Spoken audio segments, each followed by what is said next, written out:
welcome to Tuesday Spark. I'm Dr. Tait, your host. Listen, Tuesday Spark is about words of information and words of inspiration and words of insight that might spark something in your mind. Listen, I'm not trying to tell you what to think. I'm just trying to get you to think. Listen, it only takes a spark to start a fire. So let's spark it up. Listen, I have some announcements for you to keep them so you can keep them in your head and on your calendar, hopefully. Don't forget, this is Women's History Month. You don't want to get past this month without celebrating not only the ancestors we have, but also the living and breathing Black women who are doing wonderful things in your life, in our country, and perhaps around the world. Also, every Sunday we are live at 9 a.m. We are on Facebook Live, my page, the Village page. We are on YouTube. We are on Twitter. So those 4 places you can catch us at 9 a.m. Now we want you to get there at 9 so you can experience us being live and we can talk to you back and forth. And so we want you to be present. But just in case you miss it, you can always go back and look at it again. And then on Wednesday mornings, we pray 6:15 in the morning. You got to get up, perhaps, have a cup of coffee. Always be present, just be in the moment.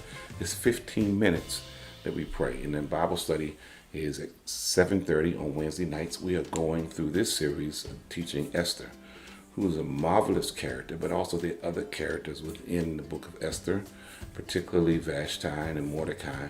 And of course, we've learned that the book of Esther doesn't mention the name of God at all. So there's also an intriguing book in that of itself. So join us, 7:30. That's tomorrow night. Don't forget, too, we're gathering on Thursday for a church gathering. I call it. We don't necessarily, it's a meeting. People call it a meeting. Yes, we are meeting. But we're going to talk about some of the things that we've had to deal with in December and what's coming up in the near future. So you don't want to miss it. If you're a member or if you're a contributor to the village in some way, form, or fashion, you are welcome to come. You'll be getting that information about the Zoom. And if you don't get it, you can inbox us. Also, I want to thank all of you for what's happening in our church. And don't forget, we have on this coming Sunday, Palm Sunday, and you can drive up and bring your children. We're going to do something special for them. But you drive up. We'll probably have some chairs so you can be physically distant. You will have to wear a mask. If you're in your car, of course, you don't have to wear a mask inside your car. But that's at 11 o'clock sharp. So be present for that.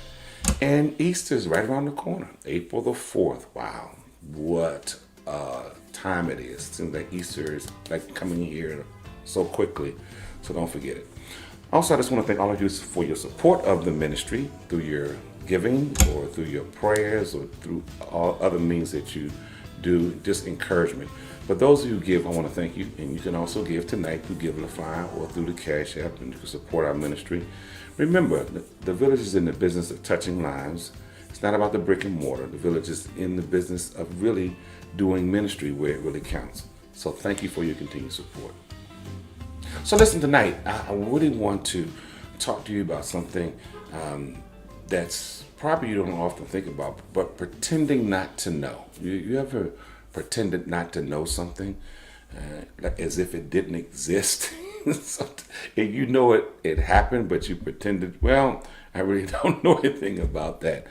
Well, pretending not to know. Well, before COVID-19, the virus that's caused the worst pandemic in 100 years in the U.S. and probably in the world, especially white America sort of pretended not to know the history of this country and how it was born, how it came to be. They pretended not to know that somehow, America just, I guess, popped up on the scene or just happened out of the thin blue air. And it was just this wonderful place. When you use terminology like, let's make America great again, that's pretending not to know that it wasn't really so great for everybody. So, and even poor whites, sometimes they don't even get it either. It wasn't so great for them. Native Americans, Asian people, Pacific Islanders. It wasn't so great for African Americans, of course, from 1619 till the present.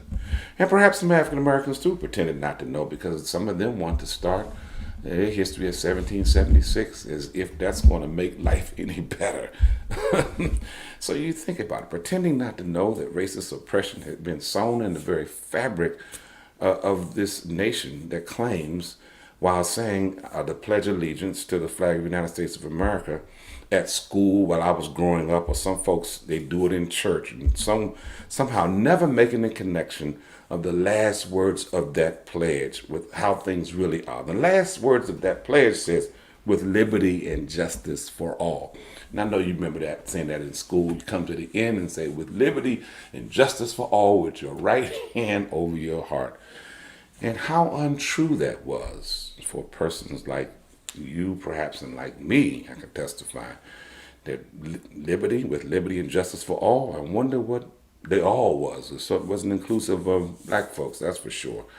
So the pandemic, though, sort of brought out to the forefront questions that African Americans, as well as other justice-oriented people, were thinking and working on for many years about this sort of countercultural ending of the pledge with liberty and justice for all. Trying to figure out, is real liberty and justice really for all? Questioning the wealth gap, the educational disparities, gentrification, a new form of redlining, underemployment, unemployment, the pay gap, safety in black neighborhoods, and the disparity with how black people are policed versus how whites are policed. Look at January 6th, and you see an insurrection at the Capitol, and they claim that they were peaceful protesters. they were breaking windows and pushing their way onto federal land, while many of the Black Lives Matter movements were peaceful, and they claimed that they were out of control, that they were violent, and all of this. And so you see these differences. They were often this sort of deafening silence in white America, particularly when white evangelicals, and even some black folks, this sort of deafening silence in the face of injustice that was flowing in the streets, in the courtrooms, in the Capitol state houses, as well as the Congress, and the White House, and the Supreme Court. This silence, nothing being said. Hey, did you hear and see what was happening on January 6th? And some still today are silent to what happened. Black Lives Matter, as a movement, seemed to be giving a generation of people the courage, though, to begin to question their silence, even while others I named earlier remained silent for the cause of justice. They began to question their poverty by looking at systemic racism baked into banking and housing and education, the so-called justice system that seems to only render certain harsh sentences towards us. Even their religion, often complicit with racism, racist oppression, and laying the foundation for the myth of white supremacy, was all being sort of turned on its head. People began to question the healthcare system that does not do good for all. And the notion of this so-called scarcity in the midst of so much wealth and prosperity. How could a country be so rich and so wealthy, and it could be so much poverty, so much homelessness? How can, as Bernie Sanders, one man, Jeff Bezos, who's worth over $200 billion, be unwilling to give his people health care and benefits and really a living wage, not just the minimum wage, but a living wage? Toni Cade Bambry, in her writing, she was a brilliant woman. She was a school teacher, a social worker, a filmmaker, was always informed by her sense of social activism and social justice, and sort of in the broadest sense of it. And in her work, she dealt with, before she died, she dealt with what was going on in black neighborhoods in Philadelphia. The MOVE organization, which was headquarters there, W.B. Du Bois, and the Atlanta child murders of the 1980s were sort of topics she dealt with. And she was asked the most important question we can ask ourselves. What are we pretending not to know today? If you're a black American and being a person of color, and of course Asians, we know that they are feeling it now because of what has happened to them recently, but it's been happening for a long time. And any non-white person on the planet, you really know everything there is to know about being treated as the other, marginalized, discriminated against, locked up for the smallest infraction of the law. While white murderers who murder folks who get arrested while armed without incident, while blacks get shot with a bag of Skittles and a can of Arizona iced tea, or accused of using a counterfeit $20 bill, and while having a police officer put his knee on your neck for 8 minutes and 46 seconds, as if that's a justifiable way of dealing with a supposedly crime. How can we look at these things and deal with these things?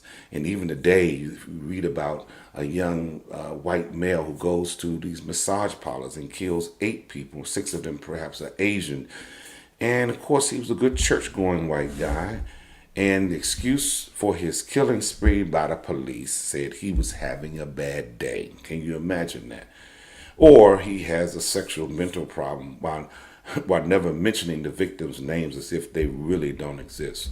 So, what are we pretending not to know today?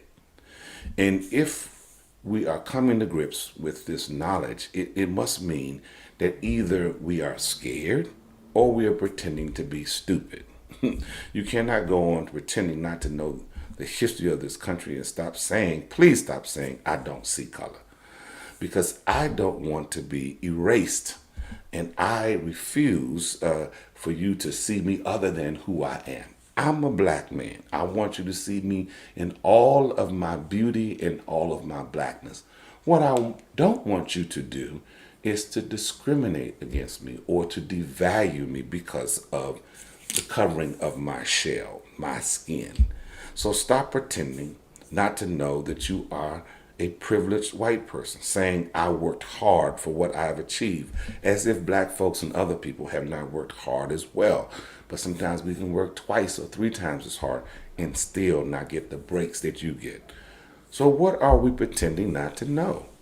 You know that there has been voter suppression for years, reinforced by lynching of black bodies, and now you cry and start to attempt an insurrection because of the fantasy voter fraud that was proven that it really wasn't happening. If fraud was true, why aren't you all working for voter rights for blacks and every U.S. citizen in this country? If you really think that there's voter fraud, why don't you make it easier for people to vote? Why are you pretending not to know today? What has been done to black people politically, psychically, spiritually, culturally, intellectually, aesthetically, physically, economically? Why are you pretending not to know today? Look, have a good evening. Thank you for joining me today. Perhaps that will get you going.